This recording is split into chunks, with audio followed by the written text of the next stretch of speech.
What is up, you guys? Welcome back to another one. If you're new to the channel, I am Gold Pony, and today we are in the new 2020 Mazda CX-5, courtesy of Jack GM Volvo Mazda in York, PA. And so wanted to check this one out today, actually, for several reasons. First one being, this one has scored a well above average reliability rating by Consumer Reports, which, by the way, is the very highest reliability rating given by Consumer Reports, so you know it's solid to start. And not only that, there is several changes actually for the 2020 CX-5, so what do you say? Let's go ahead and jump right into it. And as always, powering this beast, there are actually two different engine setups available for this one. First one belonging to the first three trim levels, being the Sport, Touring, and Grand Touring. That engine setup is a 2.5 liter direct injected inline four-cylinder, putting out 187 horsepower at 6,000 RPM, 186 pound-feet of torque available at 4,000 RPM. Power, of course, sent to front wheels or all wheels through a 6-speed automatic, giving you MPG numbers at 25 city, 31 highway for the front wheel drive, 24 city, 30 on the highway for the all-wheel drive. But then there is the more powerful 2-liter turbocharged inline four-cylinder belonging to trims including the Grand Touring Reserve that we have today and the Signature. This one puts out 227 horsepower at 5,000 RPM if you put 87 octane in it. However, if you were to put 93 octane in this beast, that does bump the power numbers up actually quite substantially, up to 250 horsepower, in case you were curious there. Then to go along with it, 310 pound-feet of torque available at 2,000 RPM if you go with 87 octane. 93 octane will bump you up to 320 pound-feet of torque, which, by the way, is a 10 pound-feet of torque jump from the 2019 CX-5 for this engine setup at least. So there's one of the new changes for the 2020 CX-5, but power, of course, sent to all wheels through a 6-speed automatic. 0 to 60 time, 6.4 seconds, which we will be testing out in a little bit here. MPG numbers come in at 22 in the city, 27 on the highway. But so now, before we do any kind of accelerations, I did want to mention there is a sport driving mode found just to the left of the shifter. There's a little button for that, and so when I just put it in that sport driving mode, it did immediately downshift for me, so it is going to hold the RPMs at a much higher level, and it's also going to adjust throttle sensitivity as well. But so now, having got all of those specs out of the way, what do you guys say? Let's do our first test, and let's test out the acceleration here on the CX-5, and let's see how quickly we can get this one here up to speed. There we go.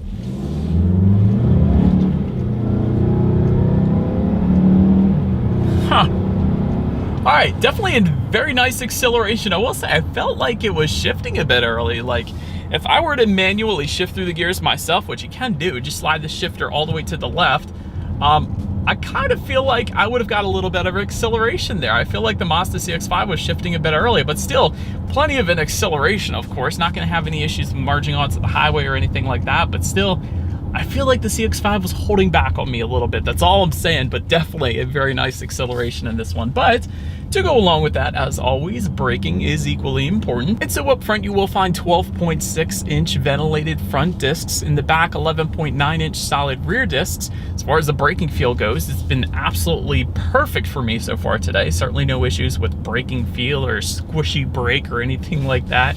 Touching on suspension and handling a little bit, up front you're going to get a McPherson strut front suspension with the stabilizer bar. In the back, an independent multi-link rear suspension, again with the stabilizer bar. However, yet another new feature for the 2020 CX-5, there is a new setting called off-road traction assist, and this is essentially going to replace the traction control button. But Mazda states what this off-road traction assist is actually going to do is when the wheels start to lose traction, the system will stop reducing engine torque and increase brake force on the wheels without traction, giving you, of course, more traction and less slippage. So that's kind of nice. As far as ride quality goes, it's been perfectly fine for me today, so no issues there. But perhaps the best part about the CX-5, and I feel like I say this every time I review really any Mazda, this steering feel is quite weighty, and that is a good thing. So definitely gives you the best driver feedback. So I've test driven plenty of SUVs at this point, and the CX-5 is without a doubt the very nicest steering feel, comparatively speaking to all the other SUVs in this class. For instance, I just got done reviewing the Hyundai Tucson.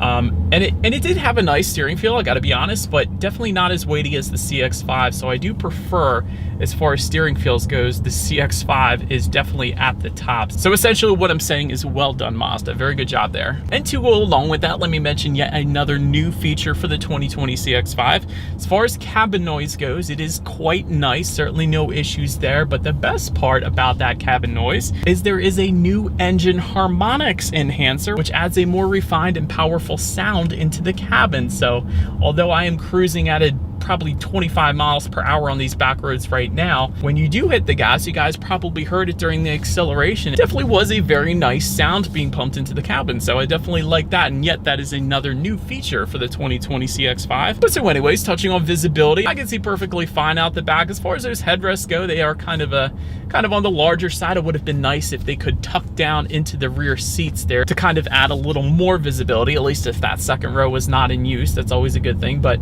nonetheless, I can still see perfectly fine out the back. I did want to also mention on top of that though, since we do kind of have rain in the forecast today, rain sensing windshield wipers do come standard across the board, and that is for every single trim level, so that's definitely a plus. To go along with that, there is a windshield wiper de-icer that will come standard on the Grand Touring Reserve and the Signature trim. So when it gets super cold and icy and snowy in Pennsylvania, like it quite often does here, that is definitely going to be a plus as well. And yet another plus when it comes to visibility, I am currently looking at a head-up display right now, a very crystal clear head-up display, by the way, as well, being projected onto my windshield, giving me, of course, the speed limit of any given road that I am on, along with the current speed I am currently traveling.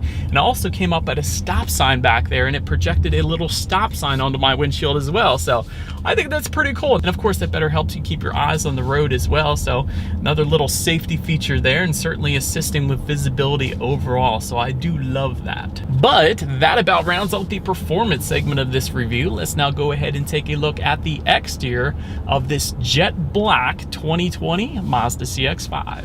All right, you guys, so here she is, the 2020 Mazda CX-5, finished in a jet black exterior. Let's go ahead and start up front. And so to the sides, LED headlights will come standard for every single trim level across the board. And of course, they will come with the automatic feature, meaning when it starts to get dark out, they're going to turn on automatically for you there. Also, LED daytime running lights, of course, coming standard as well. I did want to mention, if you go with the Grand Touring trim level and up, you will get an adaptive front lighting system, meaning when you're going around a bend at night, the headlights will swivel based on your steering angle, better help illuminating what is around that bend, so you're less likely to hit a deer or whatever objects, of course, are in the road. Also, with that Grand Touring trim level and up, though, you will find LED fog lights just below and LED daytime running lights to go along with that as well. And so, but then making your way to the side of this one, black window surrounds with chrome beltline molding will come standard across the board, as well as rear privacy glass if you go with the Touring trim level and up. So did want to mention that. Body colored power adjustable side mirrors will come standard on all trim levels, and they will actually come with LED integrated turn signals as well. Then taking a look down at the wheel setup, 17 by 7 inch aluminum alloy wheels will come with the Sport and Touring trim levels. Then if you jump up to the Grand Touring trim level and up, you will get 19 by 7 inch aluminum alloy wheels if you went that route. So then making our way to the back, you guys could probably see there is a shark fin antenna up top there. Just below that, rear spoiler with an integrated brake light. Just below that, rear window wiper, of course. And if you wanted LED taillights, go with the Grand Touring trim level and up. Of course, that is what you're looking at right now. They definitely look good back there. And just below all of it, dual exhaust outlets with chrome tips coming standard across the board. So I do believe you guys know what we have to do next. As always, here is that exhaust clip.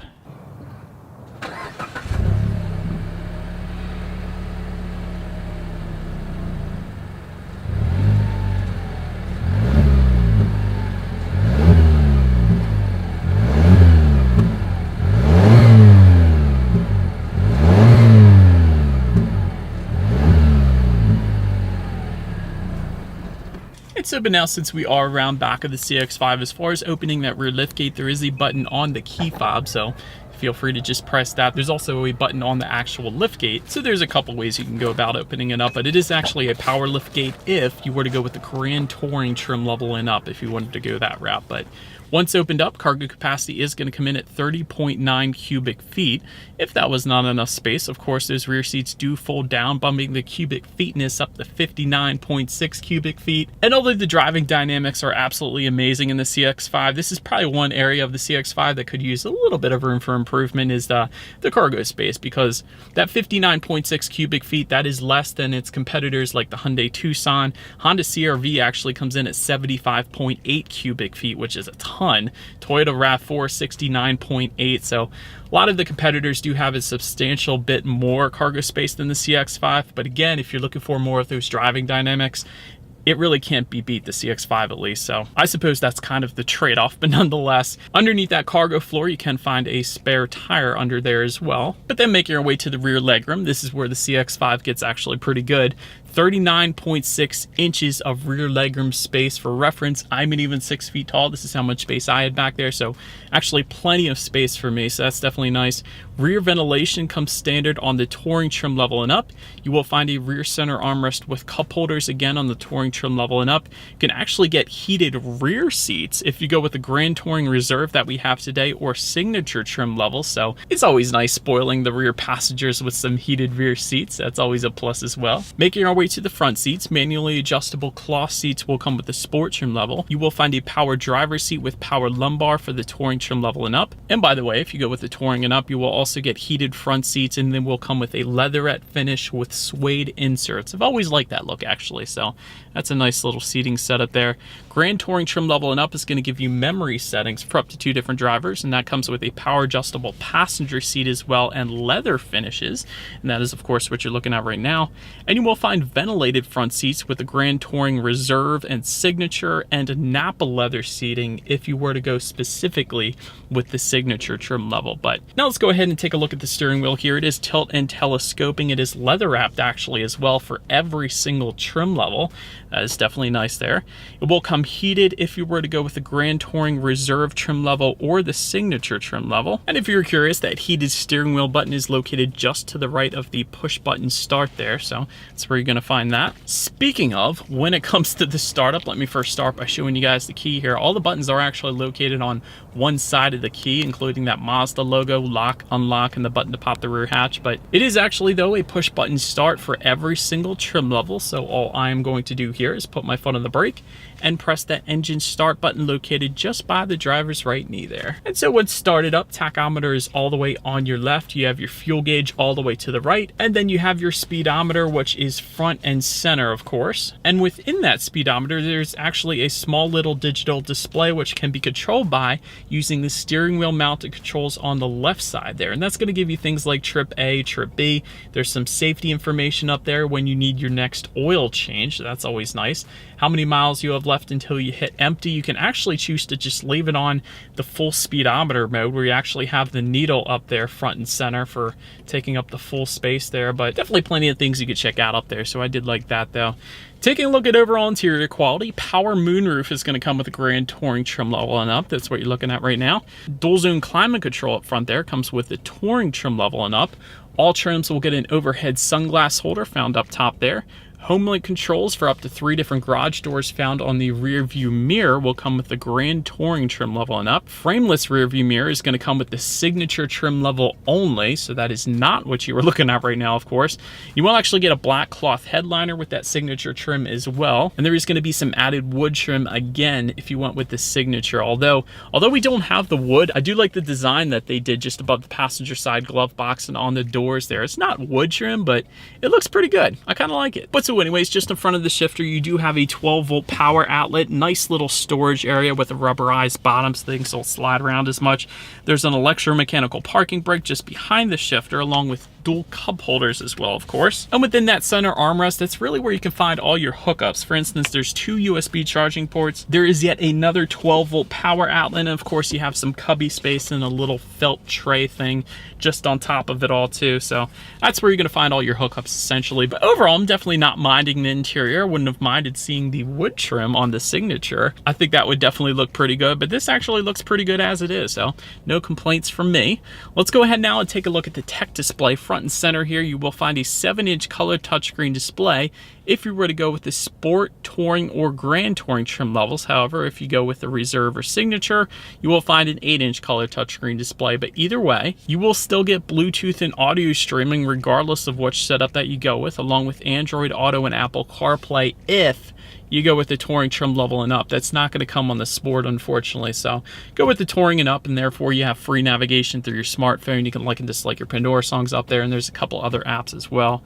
Factory navigation system is going to come standard with the Signature, although you don't really need it with Android Auto and Apple CarPlay there. You can also, of course, check out your radio settings up there. And by the way, when it comes to the sound systems on the CX-5, you will actually get 4 speakers with the Sport trim level, which really isn't a whole lot. 6 speakers with the Touring, and all other trim levels, Grand Touring and up, essentially is going to give you a 10-speaker Bose sound system. So therefore, that is the one we have today. So what do you guys say? Let me go ahead and turn on the radio here. Let's see what we got playing this morning, and let's test out the clarity of this one.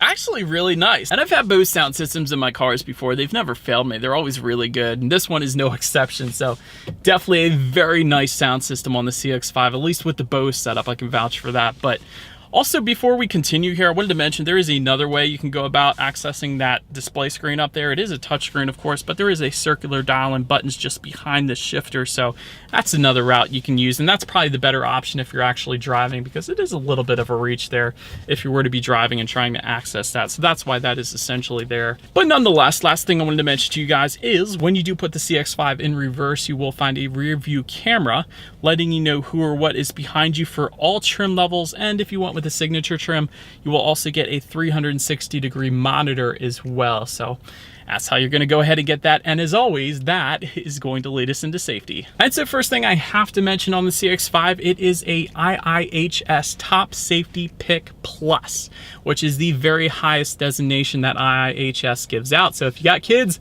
this is a safe bet. But continuing on, front, side, and side curtain airbags will come standard. In the back, you're going to have latch, aka lower anchors and tethers for children for the rear car seats.